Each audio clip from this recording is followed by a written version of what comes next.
전문가 상담을 한번 우리 직원 시켜갖고 보낸 적이 있거든요. 그래갖고 고 모 씨한테 보냈어요. 그래갖고 녹음 테이프를 70만 원이나 받던데요. 그래갖고 이게 녹음하는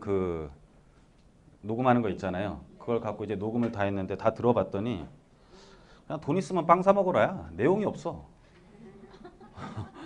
그래갖고 이런 식으로 하면 안 되겠다 해가지고 제가 좀 남들보다 조금 세게 말을 하는 편이에요. 그렇죠? 그래야 알아들어. 안 그러면은 이게 하라는 건지 말라는 건지 좋은 건지 나쁜 건지를 못 알아들어요. 그렇죠?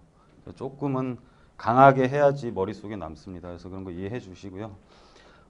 광고를 해달라 해가지고 이 믿음 생활 하듯이 세미나 오시는 분들 계세요. 그죠? 거의 뭐 수요 예배입니다. 수요 예배.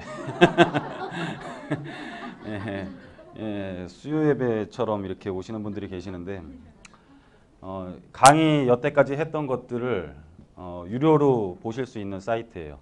그래서 한 달에 10만 원이라고 합니다. 보면은 비교도 하실 수 있을 거예요.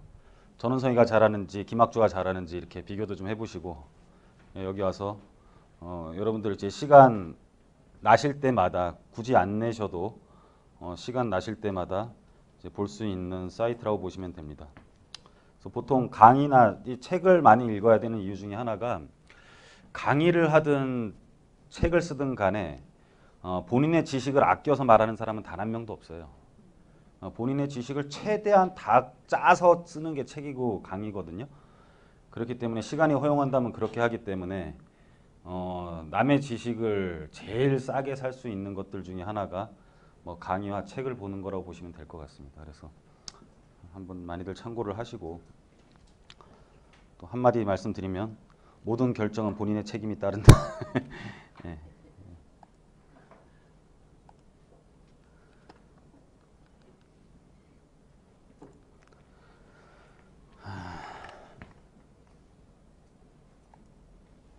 시향들 보고요.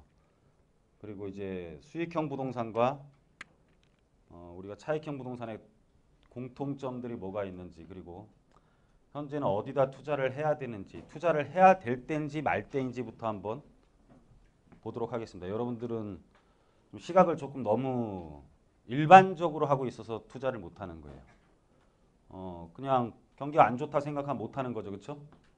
저는 그렇게 생각을 전혀 안 하는데 조금 다른 시각으로 한번 듣는 강의를 진행해 보도록 하겠습니다. 들어오기 전에 엄청 시끄럽던데요. 서로 틀린 정보들을 주고받지 마십시오. 이게 세미나를 많이 들으면은 어느 순간 본인이 컨설턴트로 바뀌어 있어요. 그래서 무슨 말이든 끼고 싶어 합니다. 그래서 동네에 이제 야매 컨설턴트가 돼가지고 여기저기 다 낍니다. 근데 그게 정확한 말이면 괜찮은데 좀 틀린 말일 때도 많으니까. 이거는 저희 직원들이 하라 그래서 써놓은 겁니다. 너무 딱딱하니까 좀 부드럽게 하라고. 예. 자, 현 시장 점검.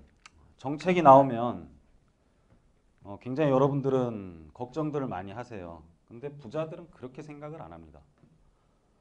여러분들은 음마 아파트에 만약에 예를 들어 경매로 어떤 물건이 싸게 낙찰이 됐다고 하면은 막 그 물건을 사러 막 가고 막 하거든요.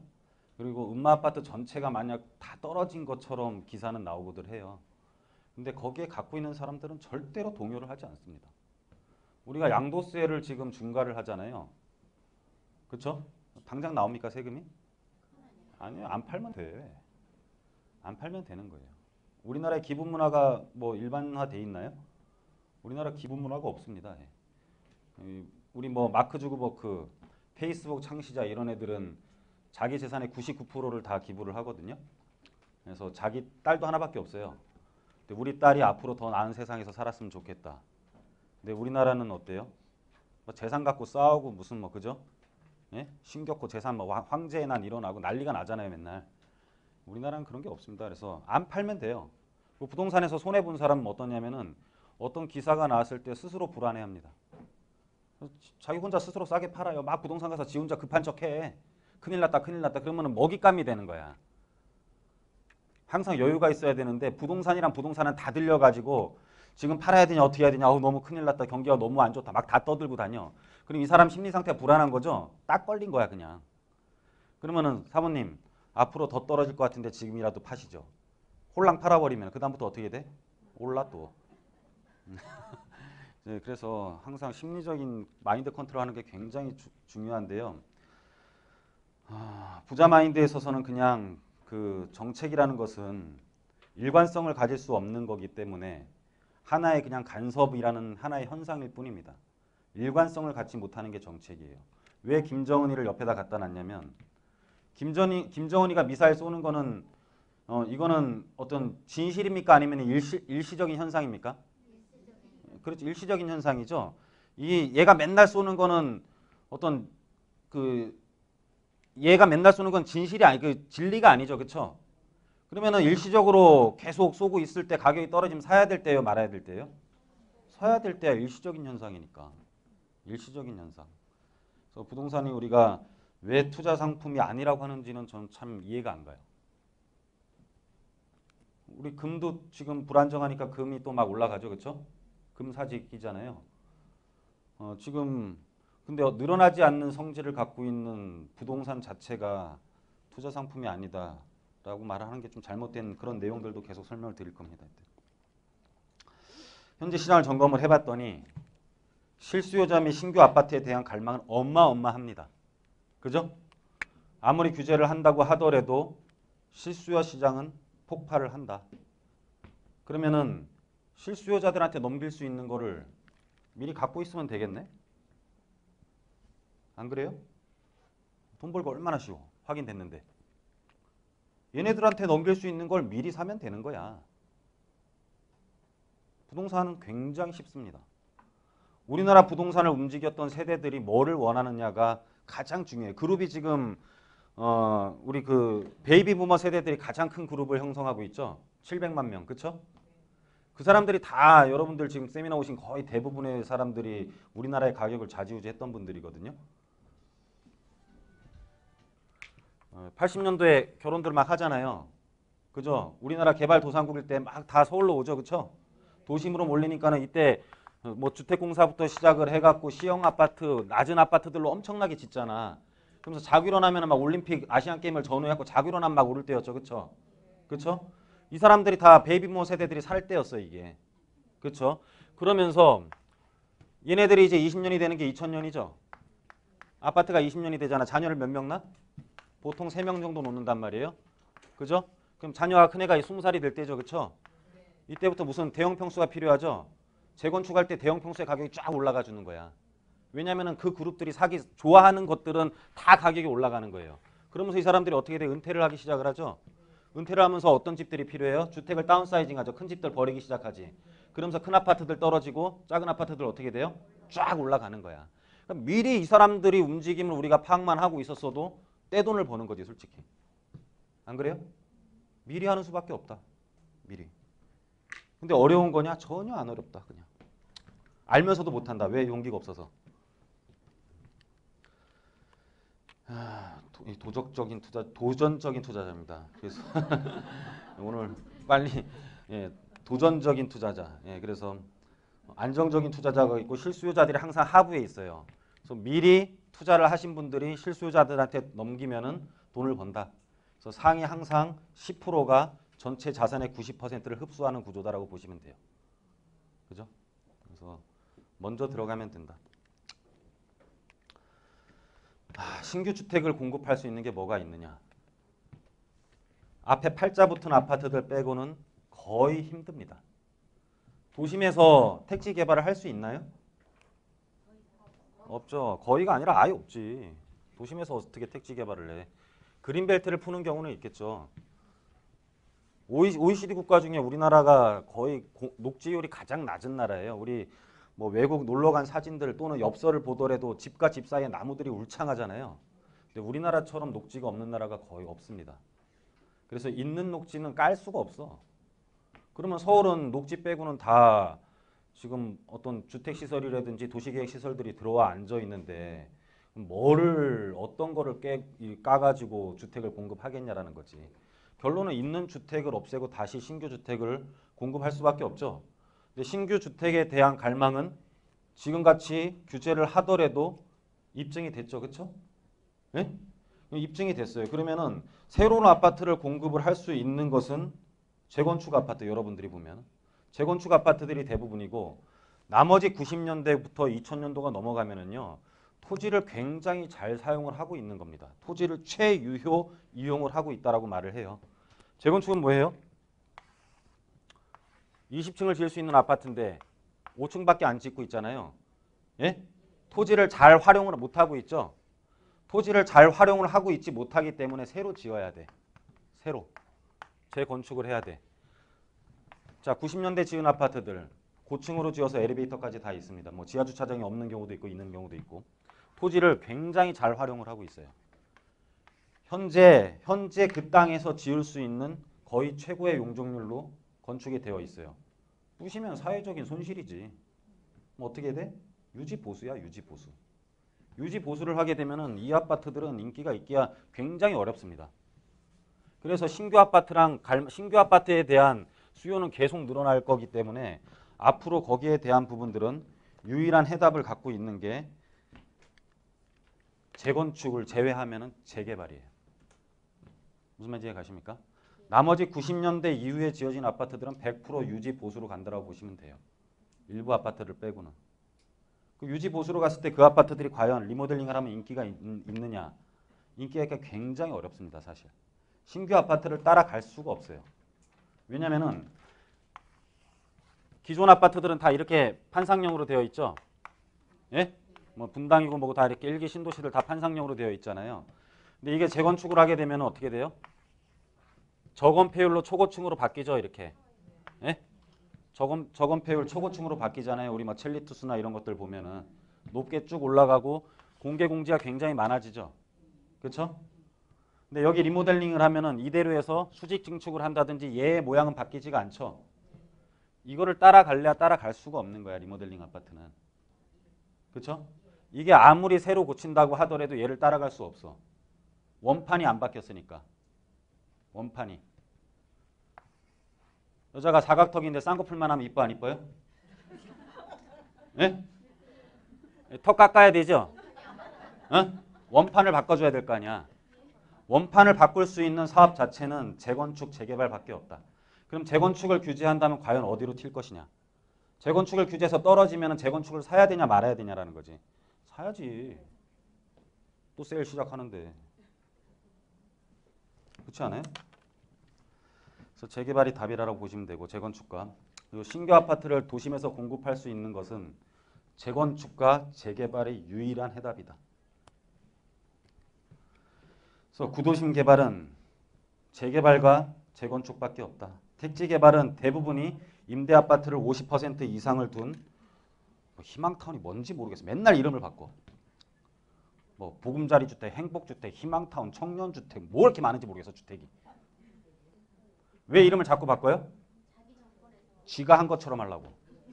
지가 한 것처럼 하려고. 뉴타운에서 도시재정비 촉진지구로 바꿔. 왜 바꿔? 뉴타운이 잘 될까 봐. 뉴타운이 잘 되면은 지가 그 이름 그대로 썼을 때 잘 되면은 내가 한 거예요? 이명박이 한 거야? 이명박이 한 거야. 박원순이 한 게 아니야. 그렇죠? 그래서 이름을 계속 바꾸는 거예요. 뭐 중공업 지역에 대한 발전 계획도 계속 이름을 바꾸는 게 중공업지가 잘 될까 봐. 응? 무슨 말인지 가세요? 그래서 행복주택도 희망타운으로 바꾸고 전화들은 다 꺼주십시오. 제가 더 바꿔요. 저 공짜로 강의하는데 저 지금 잠깐 나갔다 오면 2억씩 벌어와. 근데 강의하는데 전화 받으시면 안 되지. 그쵸? 저 나가서 좀 돈 다음에 물건 딱 저평가되고 잡으면 전 2억씩 벌어온다니까 한 번에. 근데 지금 공짜로 강의하고 있는데 지금.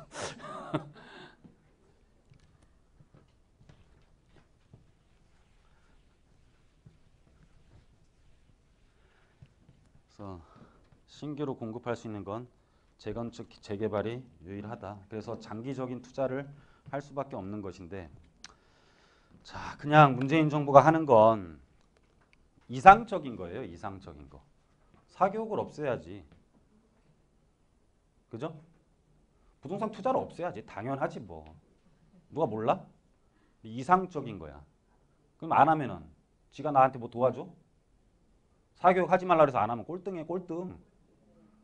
부동산 투자하지 말라고 안 하면 거지 되는 거예요, 그냥. 그렇지 않아요? 누가 뭐 하지 마, 당연히 하지 않아야지. 누가 몰라? 모든 사람이 집 잘 살고 우리 애들이 앞으로 집도 편하게 살 수 있고 당연히 그렇게 해야지. 근데 내가 그렇게 안 하면 남들도 그렇게 안 해야지. 남은 그렇게 하는데 안 할래 안 할 수 없는 거야. 계속 술래잡기를 하는 거야 그냥. 이상적인 것과 현실에 있어서 자본주의 현실에 있어서 더 많은 사람이 돈이 더 많은 사람이 더 많은 것을 가져갈 수밖에 없는 이 구조와 그냥 굉장히 이상적인 정책이랑 그냥 계속 쳇바퀴 돌듯이 돌 수밖에 없는 거다. 왜? 주택시장은 당연히 잡아야 되는데 잡으면 자 집이 올라야지만이 내가 좀 부자 된 느낌이 들 거 아니에요. 내가 부자 된 느낌이 들면 내가 현실적으로 돈으로 바꾸지 않았어도 내가 막 소비를 해버린단 말이야. 근데 지금 집을 팔지 않았어. 근데 집이 떨어졌대 그냥. 그럼 엄청 슬퍼. 못 써 돈을. 가난해진 것 같아가지고. 그럼 소비가 안 일어나면 기업은 생산량을 줄여야 되고 생산량을 줄이려면은 해고를 해야 되고 해고를 하면 또 이게 계속 악순환이 돼버린단 말이에요. 그래서 이거는 이상적인 것 같지만 정책성으로 이상적인 것 같지만은 막을 수가 없는 거다 사교육처럼. 거의 여기 하나 또 더 넣으면 없앨 수 없는 것 중에 또 하나 바퀴벌레. 그냥 똑같다 보시면 돼. 사교육 부동산 투자 바퀴벌레는 못 없애 그냥.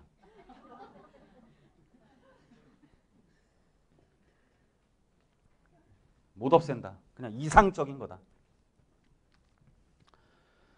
왜 그런데 이렇게 잡으려고 하느냐.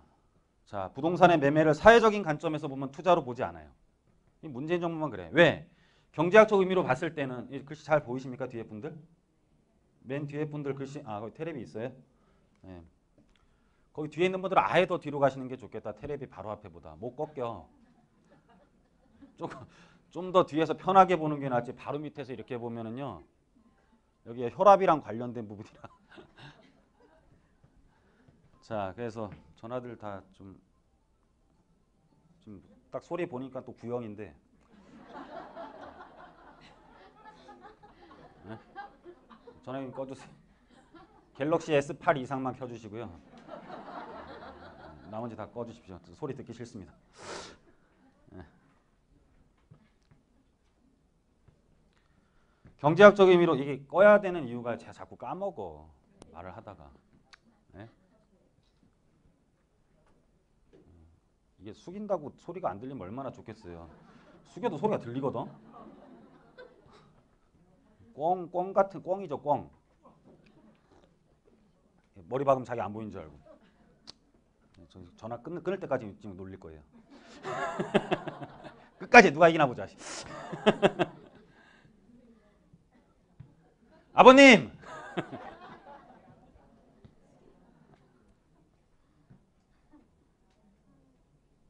저보다 좀 더 버시는 것 같아요. 4억씩 버는 것 같아.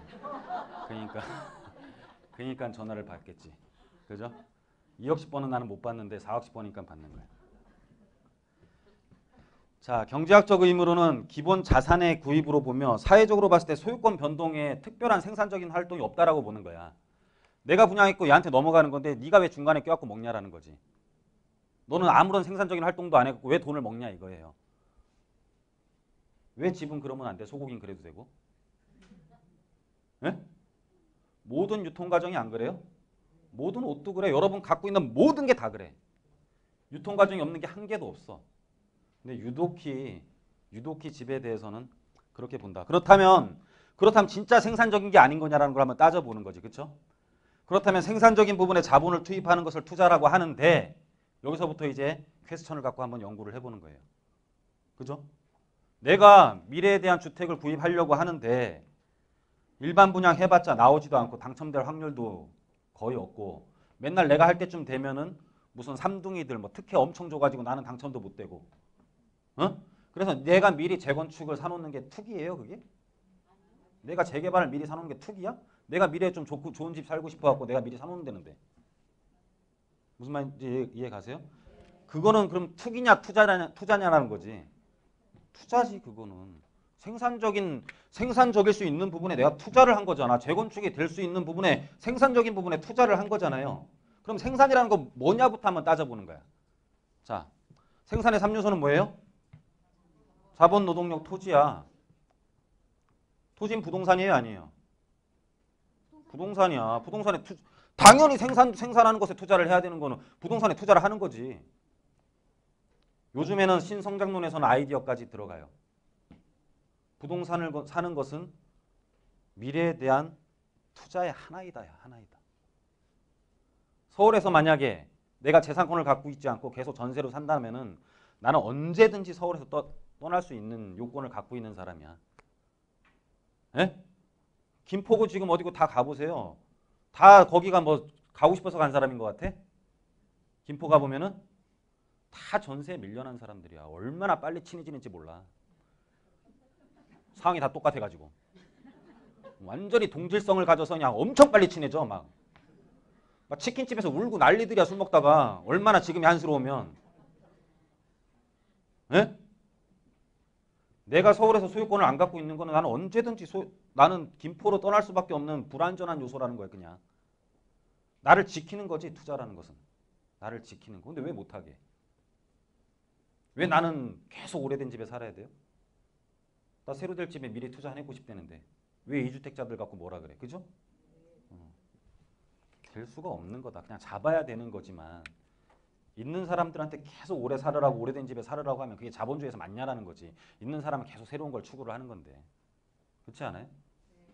막을 수 없는 거다. 바퀴벌레다.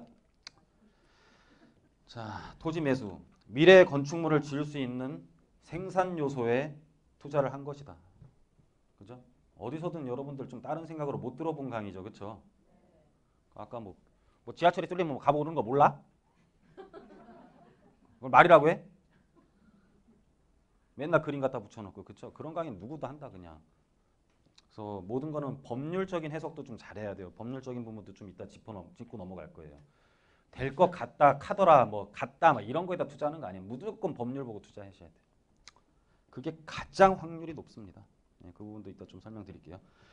토지 미래의 건축물을 지을 수 있는 생산 요소에 투자를 한 것이다. 건물이 포함되어 있는 부동산을 구입하여도 장기적인 관점에서 재건축 등이 가능한 미래 가치에 투자했다고 볼 수 있다. 무슨 말인지 이해 가십니까? 그래서 미래 가치에 투자를 하셔야 돼요. 여러분들은 가치에 투자를 하지 않고 가격에 투자를 하는 분들도 꽤 많이 계세요. 500만 원 투자, 1000만 원 투자, 가격에 투자를 해.